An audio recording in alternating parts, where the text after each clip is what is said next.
And I don't know if party is the right thing, even as much as it is part of our political process to elect the people that you think can do the best job. When you're face to face with them, you're going to encourage them. How do you get that vote? Well, I'll tell you what, if looking at this chart and seeing what the actual spending, by the way, just for the record, I didn't go into this before. This is what the county budget in Milwaukee looks like. You're asking me now about Scott Walker. This is what it looks like. This is the 2003 cover from his book.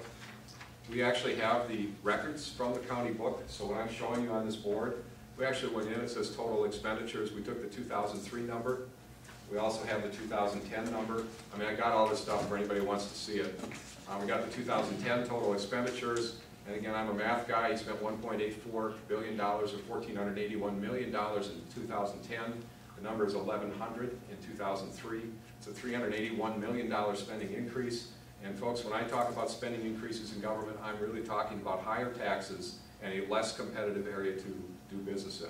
So I guess at the end of the day, if the folks know this information and they still want Scott Walker to be their governor, I'm going to Maui. Oops, I'm not supposed to say that. I'm going to join you guys. I have, for whatever it's worth, I have a wonderful life. I love the work that I do. I love working with people. I have 3 beautiful grandchildren and a wonderful wife. You guys, we are still living the American dream, and it's about family, it's about community. It's not just about money and success in business. We are truly living the American dream.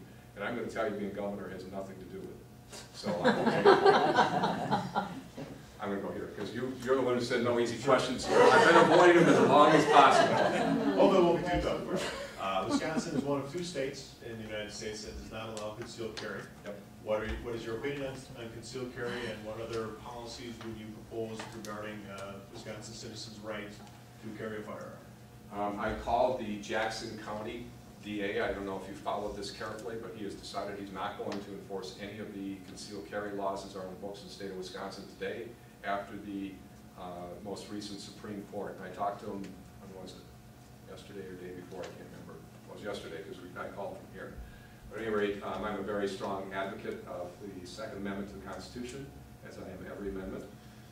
But you will find me a very strong supporter. For me, the right to bear arms, to me, has special meaning. I started in, I can't even remember when, I think I was 6 when I had my first BB gun. I started hunting at age 13. I shot my first buck. Some of the best memories in my family are not shooting deer, but rather the time I spent with my dad who's now deceased. I mean, that's what it is about to me. I will sign a concealed carry bill, like either of the 2 that were recently not passed. So I would be happy to sign those, and I would make it a priority as governor to sign a concealed carry bill. By the way, should I tell you that's different than, well, never mind, let's go on. I'm sorry to be talking too much. I just wanted to follow up with one question about education. So one thing, if you believe the answer to this is in your packet, I would gladly just relegate the answer to that. About, for gifted students, what sort of programs and initiatives about that? Also about disabled students, so that's one thing. And then the second question I wanted to have, which was addressing something that was brought up earlier, but sort of moved up, is with lowered spending, programs would be cut, not particularly just government jobs, but other programs, particularly things with tax credits. For instance, the homestead tax credit is one type of program. Why don't we deal with one first? Okay. Let's deal with one first, okay? Because I missed it. What happened last time, did you ask me 2, and I never got back to your first one. Education for the gifted people, for the gifted students in our state. In our plan is a full intent that we reward excellence in teaching and excellence in schools. We want to push our folks forward as far and as fast as they can. The best educated kids in the world are going to be right here in the state of Wisconsin, so you should expect to see many programs that are encouraging this excellent and growth. You will also find me a supporter of all sorts of innovative education, which is going to quickly take our kids to a point where they can do things beyond the classroom to advance even more fast. The AP courses and so on, I'd like to see an expansion of that, and I'd also like to see some ways that we work to even allow some of our students to take college classes while they're still in the high school year. I'm, as quickly as you guys can learn it and move them on. And when I say you guys, I mean our young people. The only reason I ask is because up north, where I come from, there seems to be a really big lack of an ability for gifted students to be out there, and there's also big dropout rates. Encourage innovation in education. Here's the theory.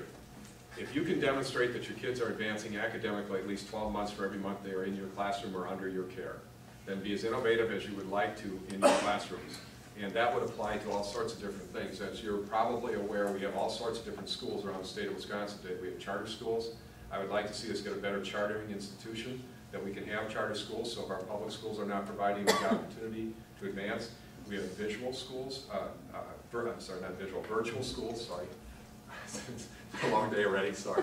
We have virtual schools, we have charter schools, we have choice schools. I would like to see an expansion of opportunity and education for parents to make the decision. And remember, if you're accepting public money into your school is going to get a grade. So we now are introducing the concept of openness in the school, so parents know what's going on in the school in terms of academic growth for the kids, and we're in a situation where we're encouraging competition. Now, are our public schools going to struggle with this? Our great and good public schools in the state of Wisconsin, the B and A student, no, they're not going to struggle at all. And again, I've had firsthand experience with this. If you try to open a choice school next to a good public school, you're not going to make it. So where our public schools are good and great, they're not going to struggle at all. And where our public schools are poor and failing, they are going to struggle by design until they figure out how to get better themselves. And that's what's going to happen. If they're, in order to exist, they're going to figure out how to improve the quality of their education. So I'm very much into the gifted students. Go ahead.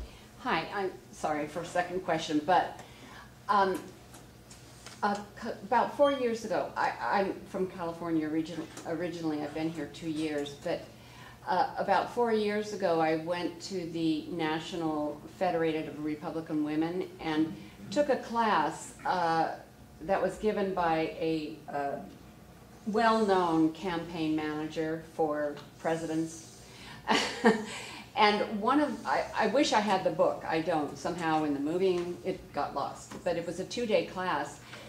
And the one thing that they focused most clearly on was that when you are running in a state, that you being a mathematician would understand this much better than I do, but they would take apart district by district and identify the percentage of votes that went to the Republicans and Democrats in each district last time, and then they would focus in on where their strongholds were and where their weaknesses were, Sure. and try to figure out how they could turn them to their benefit. Sure. And they were able to actually win elections by not taking the big cities sometimes, but by taking all the small cities around them and losing the big cities.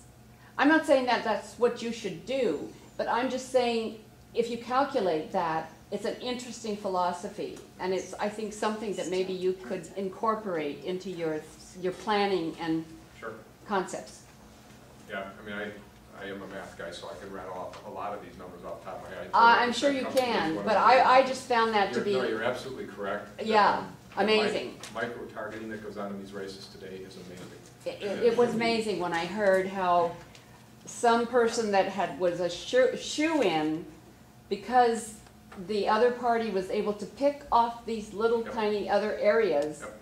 the And shoe-in by the way, lost. folks, those areas are Neumann country. For whatever it's worth, that is Neumann country. Well, The areas, I'm serious, you go out to our small towns where we've been, and for whatever, that's our people. It's people who don't want career politicians, it's people who are fed up right up to here with what government's doing. They're afraid that they're losing their job, and if not, they know somebody's lost their job. They understand that a small business person is the best person to turn the state around, and they've looked at our ideas, and they take the time to see them. yeah. It's great. Yeah, That's all I'm saying. I'm not saying you should ignore Madison, because I think No, I this is a mentioned before, real... yesterday, today, yeah. Friday, next week, Thursday. Yeah, so- absolutely, you should be here, because Yeah. especially if you know you have those areas, Yeah. and you can have others campaigning in there for you, Right. door to door and things like that. But it's just a strategy that I wanted to pass on to you. Appreciate that. Mm-hmm. Mark, another thing that we've been watching, really in particular over the last year or so, since the Obama administration has taken hold, is the encroachment of federal authority over the states. And that's also something that concerns my group a great deal. And I'm wondering what your position would be as governor, what your strategy would be as governor in staving off that encroachment? We will push back in every way, shape, or form we can. You may, I don't know if you followed or not, we've already gathered more than 25,000 petitions to stop Obamacare, for example. Obamacare, they have no business taking that right away from the people. But we actually physically are doing something about it. We delivered them to Jim Doyle's office, asked him to allow our Attorney General to join in the lawsuit to stop it. I have a plan in place already. If that is not successful as to what we're going to do to get out of Obamacare, which I can go into if you want to, but to stay focused on your question, we will use the 10th Amendment to the Constitution of the United States to the best of our God-given ability to push back on the federal government that has taken so many of our rights and privileges away from us.